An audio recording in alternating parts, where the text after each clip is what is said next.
क'क्राझारनि बनरगावआव खुंजानो थांगासिनो गुथि बड'लेण्ड उसु चेम्पियनशिप 2026 बिटिसिनि एमएलए जुबिराज बसुमतारीनि दैदेननायाव बे खेबाव खुंजागोन गुथि बड'लेण्ड उसु चेम्पियनशिप। बेनिनो दिनै रिसेपसन कमिटिनि मावखुलिखौ बेखेवनानै होनाय बिटिसिनि एमएलए जुबिराज बसुमतारीया बड'लेण्ड उसु चेम्पियनशिपनि बानजायनायाव क'क्राझार जिल्लानि सिङाव थानाय बनरगावनि मिनि इनड'र स्टेडियामाव फैगौ 23-24 आरो 25 जानुवारि खालिनि सानथामनि हाबाफारिजों गुथि बड'लेण्ड उसु चेम्पियनशिपखौ खुंनो थाखाय साखाफारा जादों। बड'लेण्ड उसु एस'सिएशननि आफादगिरि जुबिराज बसुमतारीया खौरां बिजोंनि गेजेरजों फोरमायो दि बिटिसिनि लाइमोन गेलेगिरिफोरखौ उसु गेलेगिरिमुनि फारसे थुलुंगा होनो आरो मुलुगनां थाखोनि उसु बादायलायनायाव जोंनि बिटिसि हालामनि बाहागो लाहैनो हानाय बायदि गेलेगिरि दिहुननायनि थांखिजों बे उसु चेम्पियनशिपखौ खुंनो लादों आरो बे उसु चेम्पियनशिपआव बिटिसिनि दरबा जिल्लाफोरनि खमैबो सा 250 गेलेगिरिफोरा बाहागो लाफैनायनि मिजिं दं आरो गासै गेलेगिरिफोरनि थाखाय जानाय थानायनि राहा खालामनानै होनाय जागोन होननानै फोरमायो बड'लेण्ड उसु एस'सिएशननि आफादगिरि थामहिनबा बिटिसिनि एमएलए जुबिराज बसुमतारीया।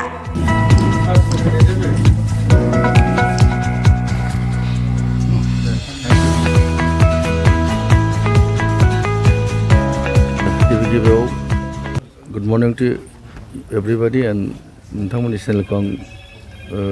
वेलकाम जासिहरबाय। दिनै जोंहा फैगौ जानुवारि दाननि 2026 नि 23, 24, 25 आव मोनसे जोंहा बड'लेण्ड एसु चेम्पियनशिप टुर्नामेन्ट जानो गोनां। बे टुर्नामेन्टखौ लोब्बा लानानै जोंहा मोनसे दिनै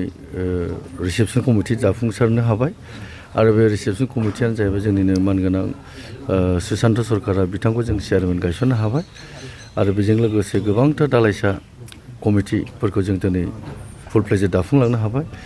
थ' आङो साफ्रोमबो बयखौबो जोंनि बिटिसिनि जेसेबां जोंनि उसुखौ मोजां मोनग्रा बा स्टुडेन्टफोर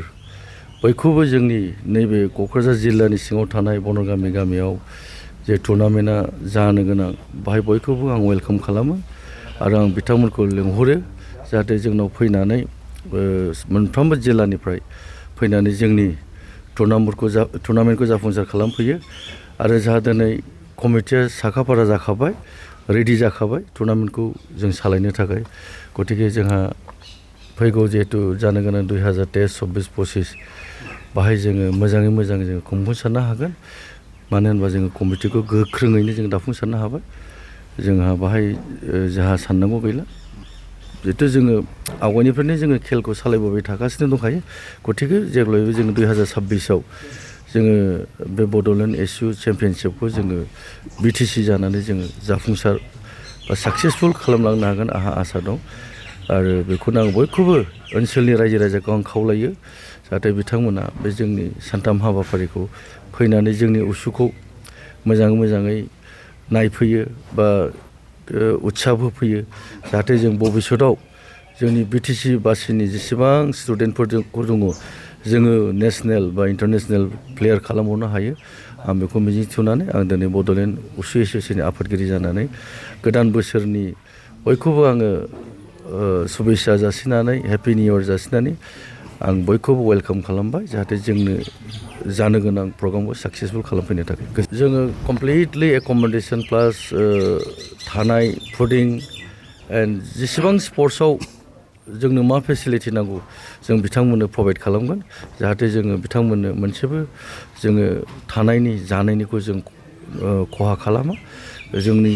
जा केपासिटि दं जों बिथांमोनखौ मोजाङै जों दोनगोन आरो जों बिथांमोननि थाखाय मोजाङै थाहोनो मोजां जाहोनो जों रेडि आरो प्रिपेरेसन कमप्लिट खालामखाजोबो। जोंहा मोनसे एस'सिएशनाव जोंहा मोनसे सार्टिफिकेट दंखायो। गतिके थांनाय 2005नि उनावनो जों बे बड'लेण्ड एस'सिएशनखौ जोङो खुंबोबाय थादों। गतिके जोंहा दासिमबो आवगाय जेरेखम जों सार्टिफिकेट गथायो आरो उइथ ट्रफि जोङो मोनसे टिम हिसाबै जों ट्रफि गथायो आरो सार्टिफिकेटबो टिम हिसाबै जों गथायो आरो बिनि गेजेराव माखासे इभेन्ट्सफोर दङ हारसिं खेला गेलेनाय जायखौ बुङो जोङो दावलु बेफोरबायदि इभेन्ट्स दङ जोंहा जोंनि गेजेराव सासे जोंनिनो स्टुडेन्ट दंखायो सानमा नार्जारि ब्रह्म सानमा ब्रह्म होननाय बिथाङा जोबोद दिनै बे उसुआव बे थावलुआव बिथाङा बे सात्रआ दिनै इन्टारनेसनेल प्लेयार जाबाय बिथाङा चाइनायावबो गेलेहैबाय रासियायावबो गेलेहैबाय गोबांथार इन्टारनेसनेल जायगायाव बिथाङा बाहागो लाहैबाय आरो बिथाङा देरहासारबो जाबोबाय थाबाय आरोबाव थांनायसो एसे सिगां कमल ब्रह्म होननाय स्टुडेन्ट सासे बिथाङाबो इन्टारनेसनेलाव बाहागो लानानै चेम्पियनशिप मेडेलिस्ट जाबोदों बिथाङाबो मोनसे ब्रन्ज मेडेलिस्ट जाना फैदों गतिके जोंनाव ओरैबायदि मोनसे जोंनि बिटिसिआव मोनसे ओरैबायदि स्टुडेन्टफोर दं एनार्जेटिक स्टुडेन्टफोर दं बिथांमोनखौ जोङो जोबोद उत्साह होनानै जाहाथे बिथांमोननि केरियारखौ भबिष्यतआव जों लाखिहैनो हायो आं उसुनि आफादगिरि जानानै अलवेज आं कामना खालामगोन जाहाथे जेसेबां गेलेगिरिफोर दं मोनबा जिल्लायाव जों बिथांमोनखौ नेसनेल बा इन्टारनेसनेल प्लेयार गेलेनानै गाव गावनि भबिष्यतखौ दानानै लानो हायो आं उसुनि आफादगिरि जानानै आं बिथांमोनखौ खावलायो আমি আজি 9তম wushu all Bodoland wushu championship পাতিবলৈ গৈ আছোঁ আমি ৰিচিপশ্যন কমিটি হিচাপে চেয়াৰমেন হিচাপে আজি কমিটিয়ে দায়িত্ব লৈছে তো প্ৰথমতে সকলোকে নতুন বছৰৰ শুভেচ্ছাৰ লগতে আপোনালোককো শুভেচ্ছা জনাইছোঁ যে আমি 23, 24 আৰু 25 তাৰিখত বনৰগাঁৱত ইনডোৰ ষ্টেডিয়ামত মিনি ইনডোৰ ষ্টেডিয়ামত উষুৰ যিটো প্ৰতিযোগিতা হ'ব ইয়াতে 5খন জিলাৰ লগতে প্লেয়াৰসকল আহিব ইয়াতে আমি থকা খোৱাৰ আৰু স্পৰ্টছৰ যিটো ফেচিলিটি এইখিনি আমি প্ৰভাইড কৰাৰ কাৰণে আমি যোজা চলাইছোঁ আৰু আমাৰ এই বাকী কেইদিনত আমি পূৰ্ণগতিত আমি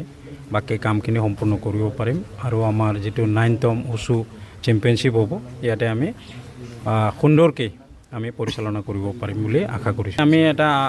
অনুমানিক লৈছোঁ 250ৰ পৰা 300 প্লেয়াৰ্ছ আহিব লগতে গাৰ্জিয়ানসকল থাকিব সৰু সৰু ল'ৰা ছোৱালীবিলাক আহে তেখেতৰ লগত গাৰ্জিয়ানসকল আহে এতিয়া 400 পৰা 500 মানুহৰ গেডাৰিং হ'ব ইয়াতে আমি থকা আৰু খোৱাৰ ব্যৱস্থাটো সুন্দৰকৈ আমি কৰিম বুলি